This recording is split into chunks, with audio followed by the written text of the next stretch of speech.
Chapter 1. It is a truth universally acknowledged that a single man in possession of a good fortune must be in want of a wife. However little known the feelings or views of such a man may be on his first entering a neighborhood, this truth is so well fixed in the minds of the surrounding families that he is considered as the rightful property of some one or other of their daughters. "My dear Mr. Bennet," said his lady to him one day, "have you heard that Netherfield Park is let at last?" Mr. Bennet replied that he had not. "But it is," returned she, "for Mrs. Long has just been here, and she told me all about it." Mr. Bennet made no answer. "Do not you want to know who has taken it?" cried his wife impatiently. "You want to tell me, and I have no objection to hearing it. He came down to see the place. Copyright 1894 by George Allen. This was invitation enough. "Why, my dear, you must know. Mrs. Long says that Netherfield is taken by a young man of large fortune from the north of England, that he came down on Monday in a chaise and four to see the place, and was so much delighted with it that he agreed with Mr. Morris immediately, that he is to take possession before Michaelmas, and some of his servants are to be in the house by the end of next week." "What is his name?" "Bingley." "Is he married or single?" "Oh, single, my dear, to be sure. A single man of large fortune, 4 or 5 thousand a year. What a fine thing for our girls." "How so? How can it affect them?" "My dear Mr. Bennet," replied his wife, "how can you be so tiresome? You must know that I am thinking of his marrying one of them." "Is that his design in settling here?" "Design? Nonsense, how can you talk so? But it is very likely that he may fall in love with one of them, and therefore you must visit him as soon as he comes." "I see no occasion for that. You and the girls may go, or you may send them by themselves, which perhaps will be still better, for as you are as handsome as any of them, Mr. Bingley might like you the best of the party." "My dear, you flatter me. I certainly have had my share of beauty, but I do not pretend to be anything extraordinary now. When a woman has 5 grown-up daughters, she ought to give over thinking of her own beauty. In such cases, a woman has not often much beauty to think of. But, my dear, you must indeed go and see Mr. Bingley when he comes into the neighborhood. It is more than I engage for, I assure you. But consider your daughters. Only think what an establishment it would be for one of them. Sir William and Lady Lucas are determined to go, merely on that account, for in general, you know, they visit no newcomers. Indeed you must go, for it will be impossible for us to visit him if you do not. You are over-scrupulous, surely. I dare say Mr. Bingley will be very glad to see you, and I will send a few lines by you to assure him of my hearty consent to his marrying whichever he chooses of the girls, though I must throw in a good word for my little Lizzie. I desire you will do no such thing. Lizzie is not a bit better than the others, and I am sure she is not half so handsome as Jane, nor half so good-humored as Lydia. But you are always giving her the preference." "They have none of them much to recommend them," replied he. "They are all silly and ignorant like other girls, but Lizzie has something more of quickness than her sisters." "Mr. Bennet, how can you abuse your own children in such a way? You take delight in vexing me. You have no compassion on my poor nerves." "You mistake me, my dear. I have a high respect for your nerves. They are my old friends. I have heard you mention them with consideration these 20 years at least. Ah, you do not know what I suffer. But I hope you will get over it, and live to see many young men of 4,000 a year come into the neighborhood. It will be no use to us if 20 such should come, since you will not visit them. Depend upon it, my dear, that when there are 20 I will visit them all." Mr. Bennet was so odd a mixture of quick parts, sarcastic humor, reserve, and caprice, that the experience of 23 years had been insufficient to make his wife understand his character. Her mind was less difficult to develop. She was a woman of mean understanding, little information, and uncertain temper. When she was discontented, she fancied herself nervous. The business of her life was to get her daughters married. Its solace was visiting and news. Mr. and Mrs. Bennet. Copyright 1894 by George Allen. I hope Mr. Bingley will like it. Chapter 2. Mr. Bennet was among the earliest of those who waited on Mr. Bingley. He had always intended to visit him, though to the last always assuring his wife that he should not go, Until the evening after the visit was paid, she had no knowledge of it. It was then disclosed in the following manner. Observing his second daughter employed in trimming a hat, he suddenly addressed her with, "I hope Mr. Bingley will like it, Lizzie."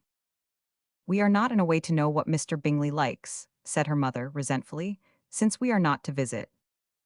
"But you forget, mamma," said Elizabeth, "that we shall meet him at the assemblies and that Mrs. Long has promised to introduce him." "I do not believe Mrs. Long will do any such thing. She has two nieces of her own.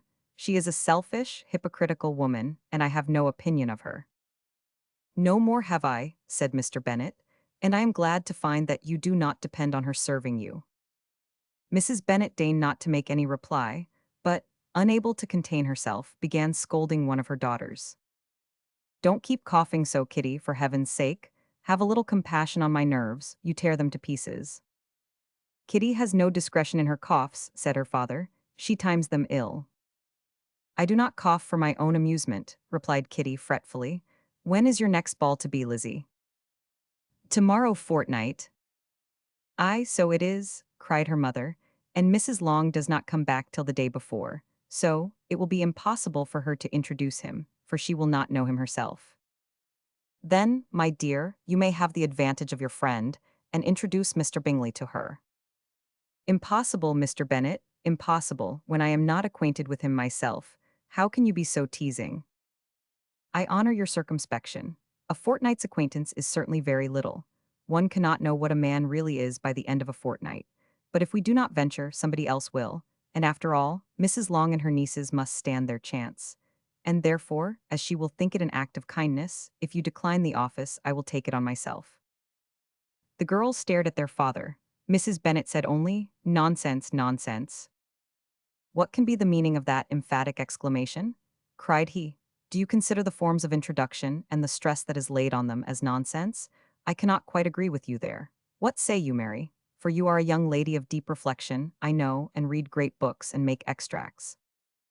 Mary wished to say something very sensible, but knew not how. "While Mary is adjusting her ideas," he continued, "let us return to Mr. Bingley." "I am sick of Mr. Bingley," cried his wife. "I am sorry to hear that, but why did you not tell me so before? If I had known as much this morning, I certainly would not have called on him. It is very unlucky, but as I have actually paid the visit, we cannot escape the acquaintance now." The astonishment of the ladies was just what he wished, that of Mrs. Bennet perhaps surpassing the rest, though when the first tumult of joy was over, she began to declare that it was what she had expected all the while. "How good it was in you, my dear Mr. Bennet, but I knew I should persuade you at last. I was sure you loved your girls too well to neglect such an acquaintance.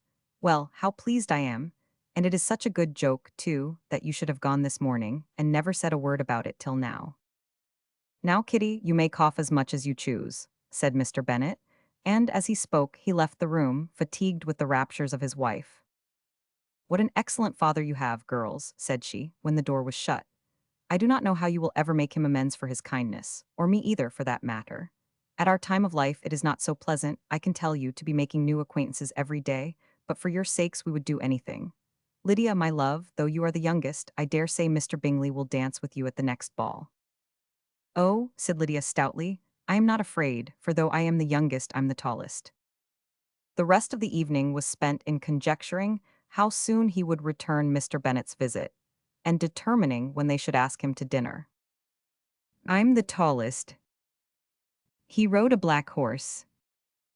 Chapter 3.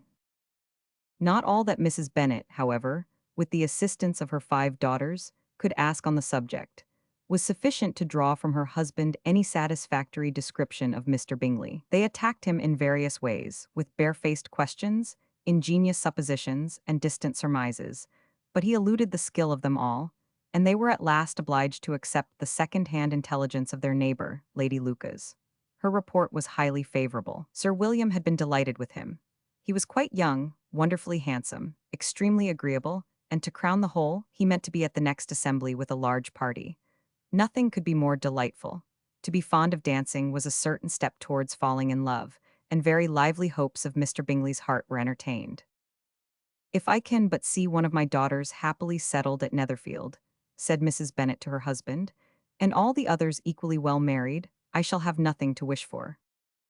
In a few days, Mr. Bingley returned Mr. Bennet's visit and sat about 10 minutes with him in his library. He had entertained hopes of being admitted to a sight of the young ladies, of whose beauty he had heard much, but he saw only the father. The ladies were somewhat more fortunate, for they had the advantage of ascertaining, from an upper window, that he wore a blue coat and rode a black horse. An invitation to dinner was soon afterwards dispatched, and already had Mrs. Bennet planned the courses that were to do credit to her housekeeping, when an answer arrived which deferred it all.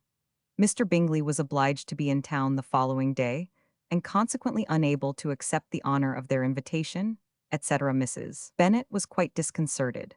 She could not imagine what business he could have in town so soon after his arrival in Hertfordshire, and she began to fear that he might always be flying about from one place to another, and never settled at Netherfield as he ought to be. Lady Lucas quieted her fears a little by starting the idea of his. When the party entered. Copyright 1894 by George Allen. Being gone to London, only to get a large party for the ball, and a report soon followed that Mr. Bingley was to bring 12 ladies and 7 gentlemen with him to the assembly. The girls grieved over such a number of ladies, but were comforted the day before the ball by hearing that, instead of 12, he had brought only 6 with him from London, his 5 sisters and a cousin. And when the party entered the assembly room, it consisted of only 5 altogether: Mr. Bingley, his 2 sisters, the husband of the eldest, and another young man. Mr. Bingley was good-looking and gentlemanlike. He had a pleasant countenance and easy, unaffected manners. His sisters were fine women with an air of decided fashion. His brother-in-law, Mr. Hurst, merely looked the gentleman, but his friend Mr. Darcy soon drew the attention of the room by his fine, tall person, handsome features, noble mien, and the report, which was in general circulation within 5 minutes after his entrance, of his having 10,000 a year. The gentlemen pronounced him to be a fine figure of a man. The ladies declared he was much handsomer than Mr. Bingley, and he was looked at with great admiration for about half the evening, till his manners gave a disgust which turned the tide of his popularity. For he was discovered to be proud, to be above his company, and above being pleased, and not all his large estate in Derbyshire could save him from having a most forbidding, disagreeable countenance, and being unworthy to be compared with his friend. Mr. Bingley had soon made himself acquainted with all the principal people in the room. He was lively and unreserved, danced every dance, was angry that the ball closed so early, and talked of giving one himself at Netherfield. Such amiable qualities must speak for themselves. What a contrast between him and his friend! Mr. Darcy danced only once with Mrs. Hurst and once with Miss Bingley, declined being introduced to any other lady, and spent the rest of the evening in walking about the room, speaking occasionally to one of his own party. His character was decided. He was the proudest, most disagreeable man in the world, and everybody hoped that he would never come there again. Amongst the most violent against him was Mrs. Bennet, whose dislike of his general behavior was sharpened into particular resentment by his having slighted one of her daughters. Elizabeth Bennet had been obliged, by the scarcity of gentlemen, to sit down for 2 dances, and during part of that time, Mr. Darcy had been standing near enough for her to overhear a conversation between him and Mr. Bingley, who came from the dance for a few minutes to press his friend to join it. "Come, Darcy," said he, "I must have you dance. I hate to see you standing about by yourself in this stupid manner. You had much better dance." "I certainly shall not. You know how I detest it, unless I am particularly acquainted with my partner. At such an assembly as this, it would be insupportable. Your sisters are engaged, and there is not another woman in the room whom it would not be a punishment to me to stand up with." "I would not be so fastidious as you are," cried Bingley, "for a kingdom.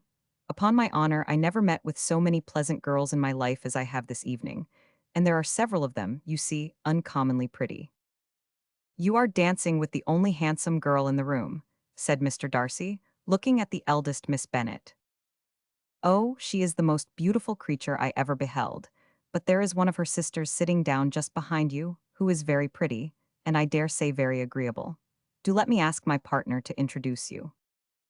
"She is tolerable." Copyright 1894 by George Allen. "Which do you mean?" And turning round, he looked for a moment at Elizabeth, till, catching her eye, he withdrew his own and coldly said, "She is tolerable, but not handsome enough to tempt me, and I am in no humor at present to give consequence to young ladies who are slighted by other men. You had better return to your partner and enjoy her smiles, for you are wasting your time with me." Mr. Bingley followed his advice. Mr. Darcy walked off, and Elizabeth remained with no very cordial feelings towards him. She told the story, however, with great spirit among her friends, for she had a lively, playful disposition, which delighted in anything ridiculous. The evening altogether passed off pleasantly to the whole family. Mrs. Bennet had seen her eldest daughter much admired by the Netherfield party. Mr. Bingley had danced with her twice, and she had been distinguished by his sisters. Jane was as much gratified by this as her mother could be, though in a quieter way. Elizabeth felt Jane's pleasure. Mary had heard herself mentioned to Miss Bingley as the most accomplished girl in the neighbourhood, and Catherine and Lydia had been fortunate enough to be never without partners, which was all that they had yet learnt to care for at a ball. They returned, therefore, in good spirits to Longbourn, the village where they lived, and of which they were the principal inhabitants. They found Mr. Bennet still up. With a book, he was regardless of time, and on the present occasion he had a good deal of curiosity as to the event of an evening which had raised such splendid expectations. He had rather hoped that all his wife's views on the stranger would be disappointed, but he soon found that he had a very different story to hear. "Oh, my dear Mr. Bennet," as she entered the room, "we have had a most delightful evening, a most excellent ball. I wish you had been there. Jane was so admired, nothing could be like it. Everybody said how well she looked, and Mr. Bingley thought her quite beautiful and danced with her twice. Only think of that, my dear. He actually danced with her twice, and she was the only creature in the room that he asked a second time. First of all, he asked Miss Lucas. I was so vexed to see him stand up with her, but however he did not admire her at all. Indeed, nobody can, you know, and he seemed quite struck with Jane as she was going down the dance. So he inquired who she was and got introduced and asked her for the two next.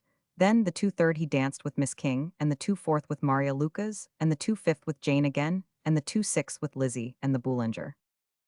If he had had any compassion for me," cried her husband impatiently, "he would not have danced half so much. For God's sake, say no more of his partners.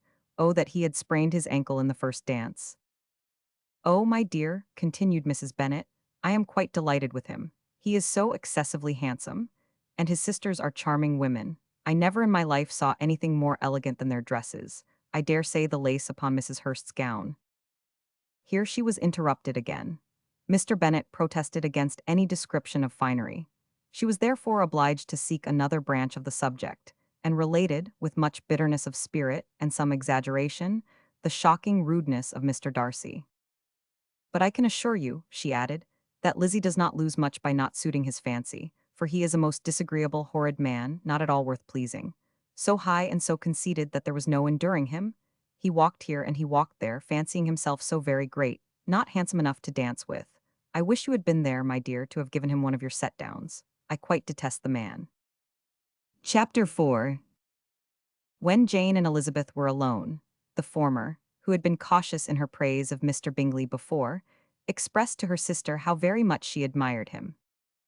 "He is just what a young man ought to be," said she, "sensible, good-humoured, lively, and I never saw such happy manners, so much ease with such perfect good breeding."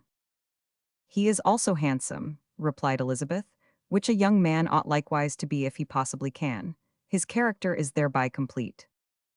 I was very much flattered by his asking me to dance a second time. I did not expect such a compliment." "Did not you? I did for you, but that is one great difference between us. Compliments always take you by surprise, and me never. What could be more natural than his asking you again? He could not help seeing that you were about 5 times as pretty as every other woman in the room. No thanks to his gallantry for that. Well, he certainly is very agreeable, and I give you leave to like him. You have liked many a stupider person." "Dear Lizzie." "Oh, you are a great deal too apt, you know, to like people in general. You never see a fault in anybody. All the world are good and agreeable in your eyes. I never heard you speak ill of a human being in my life." "I would wish not to be hasty in censuring anyone, but I always speak what I think." "I know you do, and it is that which makes the wonder. With your good sense, to be so honestly blind to the follies and nonsense of others. Affectation of candor is common enough, one meets with it everywhere. But to be candid without ostentation or design, to take the good of everybody's character and make it still better, and say nothing of the bad, belongs to you alone. And so, you like this man's sisters too, do you? Their manners are not equal to his." "Certainly not at first, but they are very pleasing women when you converse with them. Miss Bingley is to live with her brother and keep his house, and I am much mistaken if we shall not find a very charming neighbor in her." Elizabeth listened in silence but was not convinced. Their behavior at the assembly had not been calculated to please in general, and with more quickness of observation and less pliancy of temper than her sister, and with a judgment, too, unassailed by any attention to herself, she was very little disposed to approve them. They were, in fact, very fine ladies, not deficient in good humor when they were pleased, nor in the power of being agreeable where they chose it, but proud and conceited. They were rather handsome, had been educated in one of the first private seminaries in town, had a fortune of £20,000, were in the habit of spending more than they ought, and of associating with people of rank, and were, therefore, in every respect entitled to think well of themselves and meanly of others. They were of a respectable family in the north of England, a circumstance more deeply impressed on their memories than that their brother's fortune and their own had been acquired by trade. Mr. Bingley inherited property to the amount of nearly £100,000 from his father, who had intended to purchase an estate, but did not live to do it. Mr. Bingley intended it likewise, and sometimes made choice of his county. But, as he was now provided with a good house and the liberty of a manor, it was doubtful to many of those who best knew the easiness of his temper, whether he might not spend the remainder of his days at Netherfield, and leave the next generation to purchase. His sisters were very anxious for his having an estate of his own, but though he was now established only as a tenant, Miss Bingley was by no means unwilling to preside at his table, nor was Mrs. Hurst, who had married a man of more fashion than fortune, less disposed to consider his house as her home when it suited her. Mr. Bingley had not been of age 2 years when he was tempted, by an accidental recommendation, to look at Netherfield House. He did look at it, and into it, for half an hour, was pleased with the situation and the principal rooms, satisfied with what the owner said in its praise, and took it immediately. Between him and Darcy there was a very steady friendship, in spite of a great opposition of character. Bingley was endeared to Darcy by the easiness, openness, and ductility of his temper, though no disposition could offer a greater contrast to his own, and though with his own he never appeared dissatisfied. On the strength of Darcy's regard, Bingley had the firmest reliance, and of his judgment the highest opinion. In understanding, Darcy was the superior. Bingley was by no means deficient, but Darcy was clever. He was at the same time haughty, reserved, and fastidious, and his manners, though well-bred, were not inviting. In that respect his friend had greatly the advantage. Bingley was sure of being liked wherever he appeared. Darcy was continually giving offence.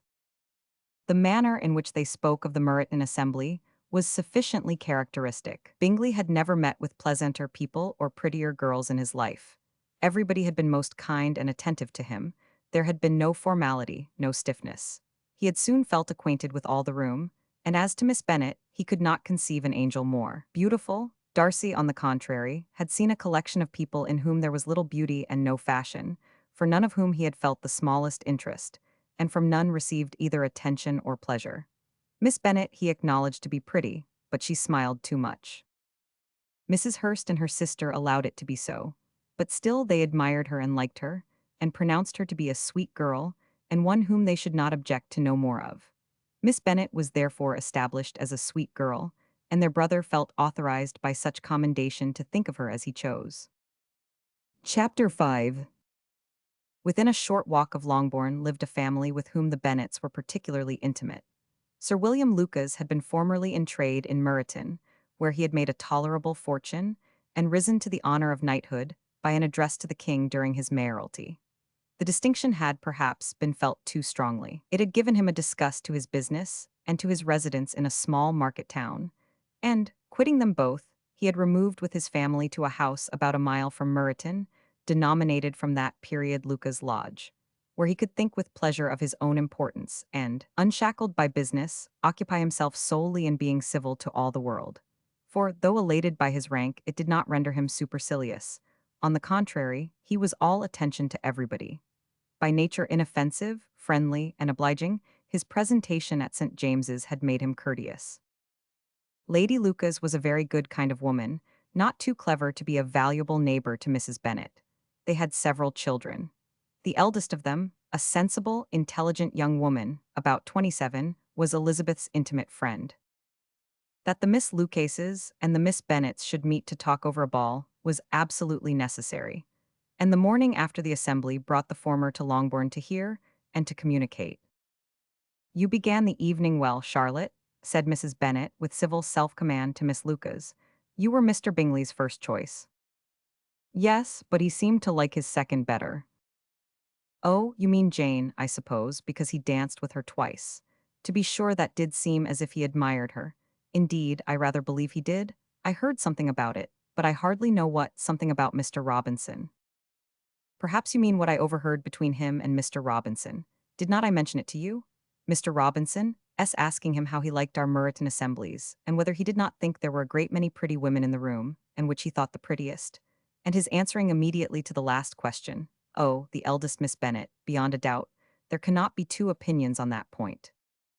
Upon my word, well, that was very decided indeed. That does seem as if, but however, it may all come to nothing, you know. My overhearings were more to the purpose than yours, Eliza, said Charlotte. Mr. Darcy is not so well worth listening to as his friend, is he? Poor Eliza, to be only just tolerable. I beg you will not put it into Lizzie's head to be vexed by his ill treatment, for he is such a disagreeable man that it would be quite a misfortune to be liked by him. Mrs. Long told me last night that he sat close to her for half an hour without once opening his lips. Without once opening his lips. Copyright 1894 by George Allen. Are you quite sure, ma'am? Is not there a little mistake? Said Jane. I certainly saw Mr. Darcy speaking to her. Because she asked him at last how he liked Netherfield, and he could not help answering her. But she said he seemed very angry at being spoke to. Miss Bingley told me, said Jane, that he never speaks much unless among his intimate acquaintance. With them he is remarkably agreeable. I do not believe a word of it, my dear. If he had been so very agreeable, he would have talked to Mrs. Long. But I can guess how it was. Everybody says that he is eat up with pride, and I dare say he had heard somehow that Mrs. Long does not keep a carriage, and had to come to the ball in a hack chaise.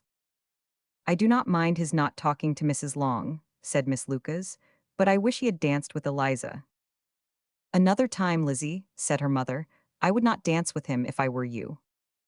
I believe, ma'am, I may safely promise you never to dance with him.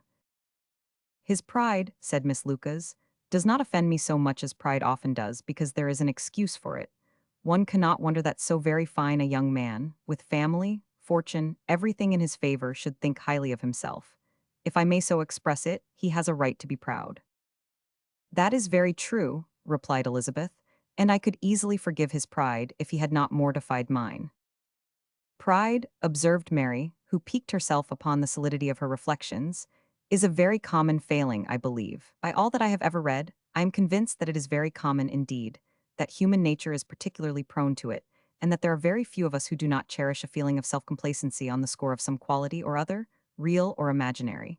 Vanity and pride are different things, though the words are often used synonymously. A person may be proud without being vain. Pride relates more to our opinion of ourselves, vanity to what we would have others think of us. If I were as rich as Mr. Darcy, cried a young Lucas, who came with his sisters, I should not care how proud I was. I would keep a pack of foxhounds and drink a bottle of wine every day. Then you would drink a great deal more than you ought, said Mrs. Bennet, and if I were to see you at it, I should take away your bottle directly. The boy protested that she should not. She continued to declare that she would, and the argument ended only with the visit. Chapter 6. The ladies of Longbourn soon waited on those of Netherfield. The visit was returned in due form. Miss Bennet's pleasing manners grew on the goodwill of Mrs. Hurst and Miss Bingley, and though the mother was found to be intolerable, and the younger sisters not worth speaking to, a wish of being better acquainted with them was expressed towards the two eldest. By Jane this attention was received with the greatest pleasure, but Elizabeth still saw superciliousness in their treatment of everybody, hardly excepting even her sister, and could not like them, though their kindness to Jane, such as it was, had a value, as arising, in all probability, from the influence of their brother's admiration. It was generally evident, whenever they met, that he did admire her. And to her, it was equally evident that Jane was yielding to the preference which she had begun to entertain for him from the first, and was in a way to be very much in love. But she considered, with pleasure, that it was not likely to be discovered by the world in general, since Jane united with great strength of feeling, a composure of temper, and an uniform cheerfulness of manner, which would guard her from the suspicions of the impertinent. She mentioned this to her friend, Miss Lucas. It may, perhaps, be pleasant, replied Charlotte, to be able to impose on the public in such a case. but it is sometimes a disadvantage to be so very guarded. If a woman conceals her affection with the same skill from the object of it, she may lose the opportunity of fixing him, and it will then be but poor consolation to believe the world equally in the dark. There is so much of gratitude or vanity in almost every attachment that it is not safe to leave any to itself. We can all begin freely. A slight preference is natural enough, but there are very few of us who have heart enough to be really in love without encouragement. In 9 cases out of 10, a woman had better show more affection than she feels. Bingley likes your sister undoubtedly, but he may never do more than like her if she does not help him on. But she does help him on, as much as her nature will allow. If I can perceive her regard for him, he must be a simpleton indeed not to discover it too. Remember, Eliza, that he does not know Jane's disposition as you do. But if a woman is partial to a man, and does not endeavor to conceal it, he must find it out. Perhaps he must, if he sees enough of her. But though Bingley and Jane meet tolerably often, it is never for many hours together, and as they always see each other in large mixed parties, it is impossible that every moment should be employed in conversing together. Jane should therefore make the most of every half hour in which she can command his attention. When she is secure of him, there will be leisure for falling in love as much as she chooses. Your plan is a good one, replied Elizabeth, where nothing is in question but the desire of being well married, and if I were determined to get a rich husband, or any husband, I dare say I should adopt it. But these are not Jane's feelings. She is not acting by design. As yet she cannot even be certain of the degree of her own regard, nor of its reasonableness. She has known him only a fortnight. She danced 4 dances with him at Meryton. She saw him one morning at his own house, and has since dined in company with him 4 times. This is not quite enough to make her understand his character. Not as you represent it. Had she merely dined with him, she might only have discovered whether he had a good appetite. But you must remember that 4 evenings have been also spent together, and 4 evenings may do a great deal. Yes, these 4 evenings have enabled them to ascertain that they both like Vington better than commerce, but with respect to any other leading characteristic, I do not imagine that much has been unfolded. Well, said Charlotte, I wish Jane success with all my heart, and if she were married to him tomorrow, I should think she had as good a chance of happiness as if she were to be studying his character for a 12-month. Happiness in marriage is entirely a matter of chance. If the dispositions of the parties are ever so well known to each other, or ever so similar beforehand, it does not advance their felicity in the least. They always continue to grow sufficiently unlike afterwards to have their share of vexation, and it is better to know as little as possible of the defects of the person with whom you are to pass your life. You make me laugh, Charlotte, but it is not sound. You know it is not sound, and that you would never act in this way yourself. Occupied in observing Mr. Bingley's attention to her sister, Elizabeth was far from suspecting that she was herself becoming an object of some interest in the eyes of his friend. Mr. Darcy had at first scarcely allowed her to be pretty. He had looked at her without admiration at the ball, and when they next met, he looked at her only to criticize. But no sooner had he made it clear to himself and his friends that she had hardly a good feature in her face, than he began to find it was rendered uncommonly intelligent by the beautiful expression of her dark eyes. To this discovery succeeded some others equally mortifying. Though he had detected with a critical eye more than one failure of perfect symmetry in her form, he was forced to acknowledge her figure to be light and pleasing, and in spite of his asserting that her manners were not those of the fashionable world, he was caught by their easy playfulness. Of this she was perfectly unaware. To her, he was only the man who made himself agreeable nowhere, and who had not thought her handsome enough to dance with. He began to wish to know more of her, and, as a step towards conversing with her himself, attended to her conversation with others. His doing so drew her notice. It was at Sir William Lucas's, where a large party were assembled. "What does Mr. Darcy mean," said she to Charlotte, "by listening to my conversation with Colonel Forster?" "That is a question which Mr. Darcy only can answer. But if he does it any more, I shall certainly let him know that I see what he is about. He has a very satirical eye, and if I do not begin by being impertinent myself, I shall soon grow afraid of him." The Entreaties of Several, copyright 1894 by George Allen. On his approaching them soon afterwards, though without seeming to have any intention of speaking, Miss Lucas defied her friend to mention such a subject to him, which immediately provoking Elizabeth to do it, she turned to him and said, "Did not you think, Mr. Darcy, that I expressed myself uncommonly well just now, when I was teasing Colonel Forster to give us a ball at Meryton. With great energy, but it is a subject which always makes a lady energetic. You are severe on us. It will be her turn soon to be teased, said Miss Lucas. I am going to open the instrument, Eliza, and you know what follows. You are a very strange creature by way of a friend, always wanting me to play and sing before anybody and everybody. If my vanity had taken a musical turn, you would have been invaluable. But as it is, I would really rather not sit down before those who must be in the habit of hearing the very best performers. On Miss Lucas's persevering, however, she added, very well, if it must be so, it must. And gravely glancing at Mr. Darcy, there is a very fine old saying, which everybody here is of course familiar with, keep your breath to cool your porridge, and I shall keep mine to swell my song. Her performance was pleasing, though by no means capital. After a song or two, and before she could reply to the entreaties of several that she would sing again, she was eagerly succeeded at the instrument by her sister Mary, who having, in consequence of being the only plain one in the family, worked hard for knowledge and accomplishments, was always impatient for display. Mary had neither genius nor taste, and though vanity had given her application, it had given her likewise a pedantic air and conceited manner, which would have injured a higher degree of excellence than she had reached. Elizabeth, easy and unaffected, had been listened to with much more pleasure, though not playing half so well. And Mary, at the end of a long concerto, was glad to purchase praise and gratitude by Scotch and Irish airs, at the request of her younger sisters, who, with some of the Lucases and 2 or 3 officers, joined eagerly in dancing at one end of the room. Mr. Darcy stood near them in silent indignation at such a mode of passing the evening, to the exclusion of all conversation, and was too much engrossed by his own thoughts to perceive that Sir William Lucas was his neighbor, till Sir William thus began. What a charming amusement for young people this is, Mr. Darcy. There is nothing like dancing, after all. I consider it as one of the first refinements of polished societies.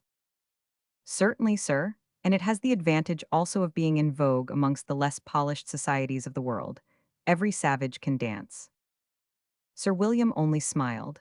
Your friend performs delightfully, he continued, after a pause, on seeing Bingley join the group, and I doubt not that you are an adept in the science yourself, Mr. Darcy. You saw me dance at Meryton, I believe, sir. Yes, indeed, and received no inconsiderable pleasure from the sight. Do you often dance at St. James's? Never, sir. Do you not think it would be a proper compliment to the place? It is a compliment which I never pay to any place if I can avoid it. You have a house in town, I conclude. Mr. Darcy bowed. I had once some thoughts of fixing in town myself, for I am fond of superior society, but I did not feel quite certain that the air of London would agree with Lady Lucas. He paused in hopes of an answer, but his companion was not disposed to make any, and Elizabeth at that instant moving towards them, he was struck with the notion of doing a very gallant thing, and called out to her, my dear Miss Eliza, why are not you dancing? Mr. Darcy, you must allow me to present this young lady to you as a very desirable partner. You cannot refuse to dance, I am sure, when so much beauty is before you. And taking her hand, he would have given it to Mr. Darcy, who, though extremely surprised, was not unwilling to receive it, when she instantly drew back, and said with some discomposure to Sir William, indeed, sir, I have not the least intention of dancing. I entreat you not to suppose that I moved this way in order to beg for a partner. Mr. Darcy, with grave propriety, requested to be allowed the honor of her hand, but in vain. Elizabeth was determined, nor did Sir William at all shake her purpose by his attempt at persuasion. You excel so much in the dance, Miss Eliza, that it is cruel to deny me the happiness of seeing you. And though this gentleman dislikes the amusement in general, he can have no objection, I am sure, to oblige us for 1/2 hour. Mr. Darcy is all politeness, said Elizabeth, smiling. He is, indeed, but considering the inducement, my dear Miss Eliza, we cannot wonder at his complaisance, for who would object to such a partner? Elizabeth looked archly and turned away. Her resistance had not injured her with the gentleman, and he was thinking of her with some complacency, when thus accosted by Miss Bingley. I can guess the subject of your reverie. I should imagine not. You are considering how insupportable it would be to pass many evenings in this manner, in such society, and indeed I am quite of your opinion. I was never more annoyed. The insipidity and yet the noise, the nothingness and yet the self-importance of all these people. What would I give to hear your strictures on them? Your conjecture is totally wrong, I assure you. My mind was more agreeably engaged. I have been meditating on the very great pleasure which a pair of fine eyes in the face of a pretty woman can bestow. Miss Bingley immediately fixed her eyes on his face, and desired he would tell her what lady had the credit of inspiring such reflections. Mr. Darcy replied, with great intrepidity, Miss Elizabeth Bennet. Miss Elizabeth Bennet, repeated Miss Bingley. I am all astonishment. How long has she been such a favorite? And pray when am I to wish you joy? That is exactly the question which I expected you to ask. A lady's imagination is very rapid. It jumps from admiration to love, from love to matrimony, in a moment. I knew you would be wishing me joy. Nay, if you are so serious about it, I shall consider the matter as absolutely settled. You will have a charming mother-in-law indeed, and of course she will be always at Pemberley with you. He listened to her with perfect indifference, while she chose to entertain herself in this manner, and as his composure convinced her that all was safe, her wit flowed along. A note for Miss Bennet. Chapter 7. Mr. Bennet's property consisted almost entirely in an estate of 2,000 a year, which, unfortunately for his daughters, was entailed, in default of heirs male, on a distant relation, and their mother's fortune, though ample for her situation in life, could but ill supply the deficiency of his. Her father had been an attorney in Meryton, and had left her £4,000. She had a sister married to a Mr. Phillips, who had been a clerk to their father and succeeded him in the business, and a brother settled in London in a respectable line of trade. The village of Longbourn was only 1 mile from Meryton, a most convenient distance for the young ladies, who were usually tempted thither 3 or 4 times a week, to pay their duty to their aunt, and to a milliner's shop just over the way. The two youngest of the family, Catherine and Lydia, were particularly frequent in these attentions. Their minds were more vacant than their sisters', and when nothing better offered, a walk to Meryton was necessary to amuse their morning hours and furnish conversation for the evening. And, however bare of news the country in general might be, they always contrived to learn some from their aunt. At present, indeed, they were well supplied both with news and happiness by the recent arrival of a militia regiment in the neighborhood. It was to remain the whole winter, and Meryton was the headquarters. Their visits to Mrs. Phillips were now productive of the most interesting intelligence. Every day added something to their knowledge of the officers' names and connections. Their lodgings were not long a secret, and at length they began to know the officers themselves. Mr. Phillips visited them all, and this opened to his nieces a source of felicity unknown before. They could talk of nothing but officers, and Mr. Bingley's large fortune, the mention of which gave animation to their mother, was worthless in their eyes when opposed to the regimentals of an ensign. After listening one morning to their effusions on this subject, Mr. Bennet coolly observed, From all that I can collect by your manner of talking, you must be two of the silliest girls in the country. I have suspected it some time, but I am now convinced. Catherine was disconcerted and made no answer, but Lydia, with perfect indifference, continued to express her admiration of Captain Carter and her hope of seeing him in the course of the day, as he was going the next morning to London. I am astonished, my dear, said Mrs. Bennet, that you should be so ready to think your own children silly. If I wish to think slightingly of anybody's children, it should not be of my own, however. If my children are silly, I must hope to be always sensible of it. Yes, but as it happens, they are all of them very clever. This is the only point, I flatter myself, on which we do not agree.